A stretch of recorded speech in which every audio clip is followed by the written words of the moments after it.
మహాగణాధిపతయే నమః. సదాశివసమారంభాం శంకరాచార్యమధ్యమాం అస్మదాచార్యపర్యంతం వందే గురుపరంపరాం. శ్రీమాత్రే నమః. ప్రేక్షకులందరికీ స్వాగతం. రవి రాహుల యొక్క కలయిక, మీనరాశిలో వీళ్ళ యొక్క కలయిక అనేది జరగబోతోంది. రవి ఎప్పుడైతే కుంభరాశి నుండి మనకి మీనరాశిలోకి ప్రవేశిస్తాడో అప్పటి నుండి మనకి ఈ యొక్క రవి రాహుల యొక్క కలయిక జరగబోతోంది. మనకి జ్యోతిష శాస్త్ర ప్రకారం కానీ చూసుకుంటే రవి మనకి ప్రకాశించే గ్రహం, మనకి కనిపించే గ్రహం, ప్రత్యక్ష భగవానుడిగా చెప్పడం అనేది జరుగుతుంది. అలాగే రాహు ఛాయాగ్రహంగా చెప్పబడతాం. అయితే ఈ రవి యొక్క రాహుల యొక్క కలయిక ఎక్కడైతే ఏర్పడుతుందో ఆ ఏర్పడిన యొక్క స్థానాలను బట్టి వాటి యొక్క ఫలితాలు ఉండడం అనేది జరుగుతుంది. అలాగే జాతక చక్రంలో కూడా రవి రాహువులు ఏమైనా ఒకే చోట కలిసి ఉంటే అవి పితృదోషంగా చెప్పడం అనేది జరుగుతుంది. అక్కడ కూడా మనకి కాస్త ఈ రవి రాహువుల యొక్క కలయిక వల్ల ఎలా ఉంటుందంటే రెండు విరుద్ధ గ్రహాలు ఒకరికి పడదు, శత్రుగ్రహాలుగా చెప్పడం అనేది జరుగుతుంది. అందులోనూ ఎప్పుడైతే రవి రాహువులు ఒకే చోట చేరతారో రవి బలాన్నంతా కూడా రాహు తీసుకోవడం అనేది జరుగుతుంది. కాబట్టి అక్కడ రవి శుభస్థానంలో ఉన్న ఆయన ఇచ్చే ఫలితాలు అంత అంటే 100% ఆయన శుభ ఫలితాలను ఇవ్వడానికి ఆస్కారం అనేది ఉండదు.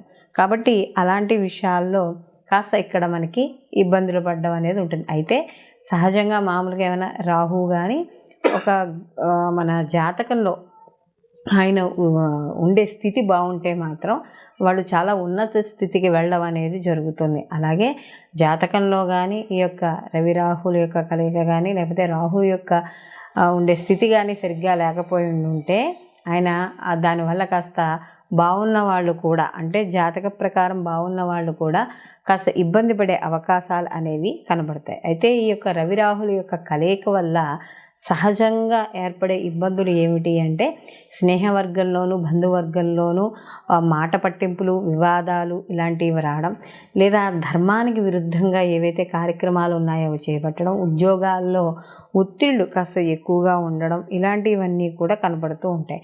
అలాగే మనకి రాహు మాయాకారకుడు. అలాగే ఇక్కడ మనకి జూదరి, ధర్మబద్ధమైన కార్యక్రమాలు ఏమున్నాయో దానికి వ్యతిరేకంగా ఉండేవాడు, ఇలాంటివన్నీ కూడా అంటే మనకి బ్లాక్ మ్యాజిక్ ఇలాంటివి చెప్తూ ఉంటాం కదా, వీటన్నింటికీ కూడా ఈ యొక్క రాహు కారకుడుగా చెప్పడం అనేది జరుగుతుంది. కాబట్టి అలాంటి రాహు అలాగే ఈ రవి ఇద్దరూ కలిసి ఉండడం వల్ల ఈ ప్రస్తుతం ఉన్న గోచార ప్రకారం కానీ చేసుకుంటే కొంత అంటే దీంట్లో ఉన్న ఉండే స్థానాన్ని బట్టి, భావాన్ని బట్టి కొంతమందికి అనుకూలమైన ఫలితాలు అవి కూడా చాలా తక్కువగా ఉండడం, ప్రతికూల ఫలితాలు కాస్త ఉండడం, ఈ రెండూ కూడా ఉండడం అనేది జరుగుతుంది. అలాగే ఇక్కడ రవి రాహువులు ఎప్పుడైతే ఒక రాశిలో కలిసి ఉంటారో జన్మతః అది పితృదోషంగా పరిగణించడం అనేది జరుగుతుంది. అందుకనే చూడండి మనకి ద్వాదశ రాశుల వారికి సానుకూలమైన ఫలితాలే ఉండవు, అలానే అనుకూలమైన ఫలితాలే ఉండవు. అంటే ప్రతికూల ఫలితాలు ఉండవు. ఒకరికి సానుకూలం, ఒకరికి ప్రతికూలమైన ఫలితాలు కూడా ఉండడం అనేది మనకి ఇక్కడ జరుగుతుంది. అయితే ఇక్కడ రవి రాహుల కలయిక వల్ల ఏమవుతుంది అంటే ఒక వ్యక్తి తన జీవన విధానంలో కొన్ని మార్పుల్ని, ఒడిదుడుకుల్ని ఎదుర్కోవాల్సి వస్తుంది, ఇబ్బందుల్ని. అవి కాస్త వృత్తిలో కావచ్చు, వ్యాపారంలో కావచ్చు, లేకపోతే మనకి ఏదైనా వాళ్ళు చేసే అండ్ ఆన్లైన్ బిజినెస్ ఏవైనా సరే వాళ్ళు బిజినెస్ రూపంలో కావచ్చు కొంత ఇబ్బంది పడడం, లేదా కుటుంబంలో ఇబ్బంది పడడం, ఇలాంటివన్నీ కూడా ఉంటాయి. కాబట్టి కాస్త సాధ్యమైనంత వరకు వివాదాలకి వాటికి దూరంగా ఉండడం అనేది ఎంతో ముఖ్యంగా చెప్పుకోవడం అనేది జరుగుతుంది. దీంతో పాటుగా ఈ రవి రాహులు ఉన్న స్థానాలను బట్టి కూడా కాస్త ఎలా అంటే భార్యాభర్తల విషయాల్లో కావచ్చు, ఇలాంటి విషయాల్లో కూడా ఇబ్బంది పడే సూచనలు, మనస్పర్ధలు, సంఘర్షణలు ఇలాంటివి కూడా ఇక్కడ మనకి ఏర్పడడం అనేది జరుగుతుంది. అయితే ఇక్కడ మనకి ముఖ్యంగా చూసుకోవాల్సింది రవి ఈ ప్రభుత్వ రంగాల్లో పనిచేసే వాళ్ళకి, government, state government, central government, రాజకీయము ఇలాంటి వాటికి అన్నిటికీ కూడా మనం ఈ యొక్క రవిని మనం చెప్పడం అనేది జరుగుతుంది. ఎందుకంటే తండ్రి, ఆత్మకారకుడు, ఇవంతా కూడా మనం రవికి చెప్పడం. అలాగే ముఖ్యంగా ఈ యొక్క పోలీస్ శాఖకు సంబంధించింది, సైబర్ సెక్యూరిటీస్, రాజకీయము ఇలాంటి వాటికి మనం ఇందాక చెప్పుకున్నట్టుగా ఇవన్నీ రవి కారకత్వాలుగా చెప్పుకున్నప్పుడు పట్టుదల, ఒక దర్పము, అంటే ఒక రాజు కదా, సో ఆ వేతే లక్షణాలు, రాజుకి ఏవైతే లక్షణాలు ఉంటాయో అవన్నీ కూడా రవికి ఉండడం అనేది జరుగుతుంది. అలాగే రాహువు కూడా మనం చెప్పుకున్నట్టుగా భ్రమకారకుడు.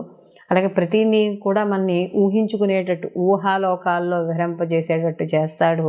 అలాగే మనకి ఈ యొక్క విదేశీయానము అంటే దూర ప్రాంతాలకు ప్రయాణాలు ఇలాంటివన్నీ కూడా రాహు సూచించడం అనేది జరుగుతుంది. కాబట్టి ఇక్కడ మొత్తం మీద ఈ రవి రాహుల యొక్క కలయిక వల్ల ద్వాదశ రాశుల వారికి కూడా మనకి ఎటువంటి ఫలితాలు ఉంటాయి, ఏమిటి అలా అనే విషయాన్ని మనం ఇప్పుడు తెలుసుకుందాం. తులారాశిలోకి చిత్త 3-4 పాదాలు, స్వాతి 1, 2, 3, 4 పాదాలు, విశాఖ 1, 2, 3 పాదాలు మనకి ఈ యొక్క తులారాశిలోకి రావడం అనేది జరుగుతుంది. రాష్ట్రాధిపతి వచ్చి శుక్రుడు. అయితే ఈ శుక్రుడు కూడా ఇక్కడ మనకి పాపగ్రహాలతో ఆయన కలిసి సంచారం చేయడం అనేది జరుగుతుంది. అయితే ఇక్కడ వీళ్ళకి లాభాధిపతి రవి. ఎప్పుడైతే ఈ లాభాధిపతి అయిన రవి రాహుతో కలిసి ఇక్కడ మనకి షష్టమ స్థానంలో సంచారం చేయడం అనేది జరుగుతోంది. అయితే మనం షష్టమ స్థానం 3, 6, 11 అలాగే మనకి రవికి అయితే 10 ఈ ఉపచయ స్థానాలు ఏవైతే ఉన్నాయో వీటిలో పాపగ్రహాల యొక్క సంచారం అనేది శుభ ఫలితాలను ఇవ్వడం అనేది జరుగుతుంది. మనకి 6th హౌస్ అనేటప్పటికీ ఆ రుణాలు అంటే అప్పులు, లోన్స్, రోగాలు, శత్రువులు ఇలాంటి బాధల్ని ఇండికేట్ చేస్తూ ఉండడం అనేది జరుగుతుంది. అలాగే సాధనా స్థానంగా కూడా మనం ఇక్కడ చెప్తాం, అంటే పోరాట పటిమగా మనం చెప్పడం అనేది జరుగుతుంది. కాబట్టి ఎప్పుడైతే ఈ యొక్క 6th హౌస్లో ఈ యొక్క రాహు రవిలు ఉన్నారో తులారాశి వాళ్ళకి కొంత అనుకూలంగా ఉండడం అనేది జరుగుతుందంటే లోన్స్ లాంటివి ఏమైనా ఉంటే తీరడం, లేదా అవి తీరే ఆలస్యం అవుతుంది అనుకోండి, అందులో ఎవరితో కలిసి ఉన్నాడు, రవితో కలిసి ఉన్నాడు. రవి చాలా పట్టుదల కారకుడు, ఎందుకంటే రాజు కదా, కాబట్టి ఏ పనైనా పని పూర్తయ్యే వరకు వదలడు. అలాంటి రాజు అలాగే రాహు ఇద్దరు 2 పాపగ్రహాలు కూడా మనకి ఇక్కడ షష్టమ స్థానంలో సంచారం చేయడం అనేది జరుగుతోంది. కాబట్టి తులారాశి వాళ్ళకి ప్రతి పనిని కూడా చాలా ఖచ్చితంగా టైంకి పూర్తి చేయాలి, ఇన్ టైంకి పూర్తి చేయాలనుకునే వాళ్ళకి పూర్తి చేయడం, రుణ బాధలు అవి తగ్గించుకోవడానికి ప్రయత్నాలు చేయడం, ఆ ప్రయత్నాల్లో కాస్త శారీరక అలసట పొందడం, ఇలాంటివి కూడా చిన్న చిన్న అనారోగ్య సమస్యలు రావడం, ఇలాంటివన్నీ కూడా మనకి ఇక్కడ కనపడుతూ ఉండడం అనేది జరుగుతుంది. అయితే ఇక్కడ ఎందుకు కనపడుతోంది, విడివిడిగా 6th హౌస్లో ఉంటే ఏముండదు, కానీ 2 విరుద్ధ గ్రహాలు ఒకే రాశిలో ఉన్నాయి కాబట్టి అక్కడ అందులో రవి బలం తగ్గుతుంది. కాబట్టి కొంత వీళ్ళకి చిన్న చిన్న అప్పులు తీరిపోతున్నా కూడా మళ్ళీ అవసరాలు వస్తూ ఉండడం, ఇలాంటివన్నీ కూడా, లేదా సమయానికి ఎక్కడికో వెళ్తాం, డబ్బులు పట్టుకెళ్ళడం మర్చిపోతాం, చేతిలో డబ్బులు ఉంటాయి కానీ తెచ్చుకెళ్ళడం మర్చిపోతాం, పక్క వాళ్ళ దగ్గర అప్పు చేసుకే అక్కడ ఆ పనిని పూర్తి చేయడం అనేది జరుగుతుంది. సరే తర్వాత వాళ్ళకి ఇచ్చినప్పుడు, అంటే ఒక్కోసారి మన చేతుల్లో